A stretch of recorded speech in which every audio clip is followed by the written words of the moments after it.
How's it going, everyone? Welcome to day 22, I think, 22 of my journey to profitability. Today we took a trade. We had no news today. We ended up getting stopped out at break even. We didn't get stopped out at break even, but we ended the day break even basically. So yeah, let's get straight into it. So overall bias for the day was bearish because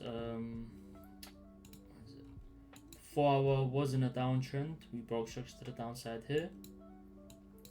I was thinking maybe price would come up into this fair value gap and then go back down. So yeah, but since it was in a downtrend, my overall bias was bearish, but we could have had a bullish move because we might have wanted to fill in this fair value gap.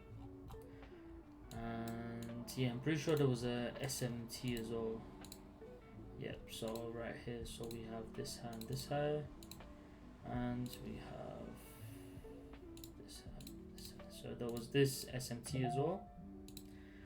So that's why my overall bias was bearish. But then let's get into it. So I marked out my session highs and lows, my 1 hour highs and lows. We swept out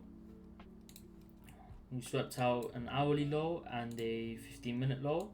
So from there I'm looking for a 1 minute breaker structure to the upside, which we get down here. So we break structure to the upside with this candle. Before we break structure, we close above the 79%. We close above the 79% extension with this candle anyway, even though it didn't break structure. So that was telling me that bearish order flow got disrespected and now we're bullish. So once we create the next candle, we broke structure with that one. It formed this fair value gap. Once we formed that fair value gap, price came down, touched that fair value gap, got buying power out of it. That was my entry. I entered there. My take profits were literally just above these highs. I didn't put it above this one because sometimes, you know, Nasdaq, SMT and stuff. That's why I just put it below here. Even if it, swept out this on S&P but didn't on Nasdaq, we would have been fine.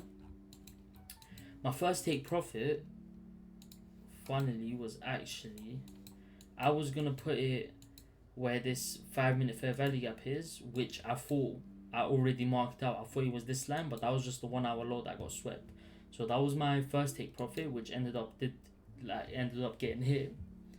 But my overall take profit was gonna be right where this fair value gap is, but that little fair value gap here, I got confused. I thought this was already marked out one, but it's fine. Once we hit that, we came down and then price ended up stopping us out, but we closed 50% of our position there. And then the other 50% got stopped out by this. So yeah, we're break even for the day. Price action today wasn't the best, as you guys can see. Well, at least our bias was correct. It did go bearish. As you guys can see in New York session, price did end up going really high up. Was there a good trade? Well, there's always a good trade during New York session, but so what do we have? Let's go on the 30-minute, 230. Wait, let me just remove everything. 230, 330. Okay, so at 230, yep, look, we could even just do this, but like at 230, that 1 hour low got swept. Once that 1 hour low got swept, you could just come here, look for, that's above the 70% extension. We broke structure here, and then we came and touched this breaker block, so you would have entered probably here, stops below the breaker block, and then you'll take profit, I guess.